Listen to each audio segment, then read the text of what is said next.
Hallelujah. आज फिर से लिविंग विक्टोरियसली प्रोग्राम में आपका स्वागत है, जिसको हम जयवंत जीवन जीना कैसे होता है हम वह सिखाना चाहते हैं, आपको उत्साहित करना चाहते हैं। यदि आप मसीह में हैं और फिर भी हारा हुआ जीवन जी रहे हैं, तो आप इस भजन से जिसका अध्ययन हम कर रहे हैं पिछले कई हफ्तों से, आप उसमें शामिल हो सकते हैं और आशीष पा सकते हैं। आज फिर से हम भजन संहिता 23 अध्याय में जाएंगे और आज आखिरी वचन है, छठा वचन, उसको पढ़ेंगे। यहाँ लिखा हुआ, निश्चय भलाई और करुणा जीवन भर मेरे साथ साथ बनी रहेंगी और मैं यहोवा के धाम में सर्वदा वास करूँगा। ये भजन दाऊद राजा ने लिखा जब वे बहुत मुसीबत में थे, परेशानी में थे, परिस्थितियाँ अच्छी नहीं थी और फिर भी उनका विश्वास बहुत मजबूत था। यदि आप पूरा पढ़ेंगे, ये मुझे जब मैं संडे स्कूल में था तभी पढ़ाया जाता था और इसके ऊपर बहुत से गाने भी बने हैं। यहोवा चरवाहा मेरा, कोई घटी मुझे नहीं है, कुछ कमती ना मुझको होगी, मेरा यीशु मसीह है गढ़। या हिंदी में ढेर सारे गीत हैं और वे गीत इसलिए ताकि हम उनको गाएं और उत्साह प्राप्त करें।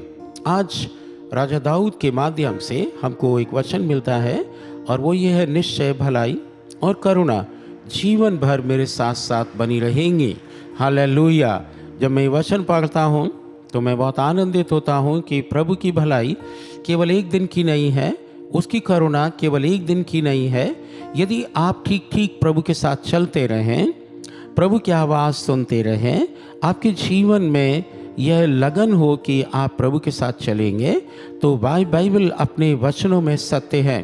परमेश्वर अपनी प्रतिज्ञाओं में हमेशा खरा है और वो कहते हैं, निश्चय भलाई और करुणा जीवन भर मेरे साथ साथ बनी रहेंगी। ये वचन आज आप ले सकते हैं और इसको बोल सकते हैं कि परमेश्वर की भलाई और उसकी करुणा मेरे और मेरे परिवार के साथ हमेशा बनी रहेगी। ये कैसे होता है? ये इसलिए होता है क्योंकि परमेश्वर ने ये वायदा किया है। परमेश्वर का वायदा आपके और मेरे लिए है, इसलिए इस वचन पर हम विश्वास कर सकते हैं।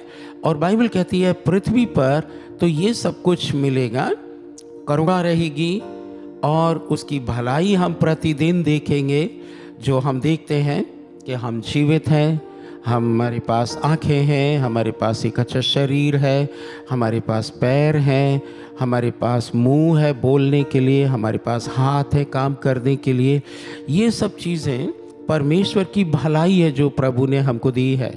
सुबह सुबह जो हम लोग उठते हैं तो हम और पत्नी दोनों मिलकर, मैं और नीलू दोनों मिलकर बहुत देर तक प्रभु का धन्यवाद करते हैं कि परमेश्वर आपने एक नया दिन दिया है, इसमें हमको 24 घंटे मिलेंगे या फिर 12 घंटे मिलेंगे और इसको हम ठीक से प्रयोग करने पाएँ। सब चीज़ों के लिए धन्यवाद करते हैं, इवन सांस के लिए, इवन हम धन्यवाद करते हैं ऑक्सीजन के लिए जो प्रभु ने फ्री में दी है, पानी के लिए धन्यवाद करते हैं। इसलिए बाइबल कहती है कि परमेश्वर की भलाई और करुणा प्रतिदिन और जीवन भर मेरे साथ साथ बनी रहेंगी। हालेलुया। ये वचन हम विश्वास करते हैं। एक दिन नहीं, यस बीमारी आएगी, फिर भी परमेश्वर भलाई उत्पन्न करेगा। गरीबी अगर आ गई है तो भी वह अगुवाई करेगा ताकि आपके पास पर्याप्त हो सके। और केवल एक दिन के लिए नहीं, 2 साल के लिए नहीं, बाइबल कहती है जीवन भर। हालेलुया। आप बोल सकते हैं, जीवन भर आपके साथ साथ, आपके परिवार के साथ साथ बनी रहेगी। अगर आप ऐसा करेंगे तो आप पाएंगे कि परमेश्वर आपको कभी अभाव में नहीं रखेगा। देखिए, हम आपको झूठी दिलासा नहीं दे रहे हैं, आपको अपना भाग करना है पूरा, परमेश्वर अपना भाग करेगा। यही मैं करता हूँ, यही हम करते हैं और हम परमेश्वर की भलाई को प्रतिदिन देखते हैं। और फिर इसके बाद स्वर्ग, यहाँ से जाने के बाद हम स्वर्ग में जाएंगे और राजा दाऊद कहते हैं, मैं यहोवा के धाम में, यानी परमेश्वर के निवास स्थान में सदा, इटर्निटी तक, अनंत काल तक हम निवास करेंगे। मेरे प्रिय मित्रों, आपके और मेरे लिए ये इम्पोर्टेंट, महत्वपूर्ण प्रतिज्ञा है जितने मसीह यीशु में हैं वे सब प्रभु यीशु के साथ स्वर्ग में मिलेंगे, पहुँचेंगे। ये हमारी अंतिम आशा है। हम खोएंगे नहीं, हम इस पृथ्वी पर का जीवन जिएंगे जो प्रभु की भलाई और करुणा से भरा हुआ होगा, जयवंत जीवन होगा, आशीष में होगा, शांति से भरा हुआ होगा, प्रेम से भरा हुआ होगा। किसी भी भली वस्तु की आपके पास घटी नहीं होगी। आपको उधार मांगना नहीं पड़ेगा, लेकिन आप बहुतों को उधार दे सकते हैं। और इसलिए प्रभु कहते हैं कि मैं तुम्हारे संग रहूँगा, मैं तुम्हें कभी ना छोड़ूंगा, कभी ना त्यागूंगा।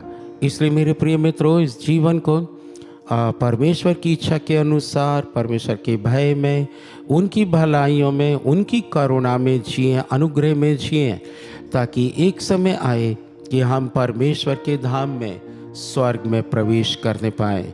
प्रभु आपको आशीष दे।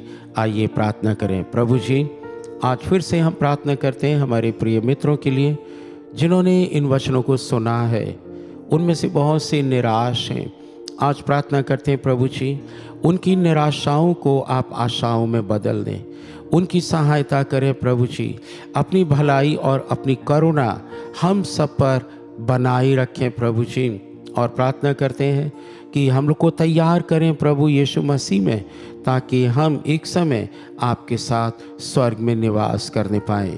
प्रभु यीशु के नाम में आमीन।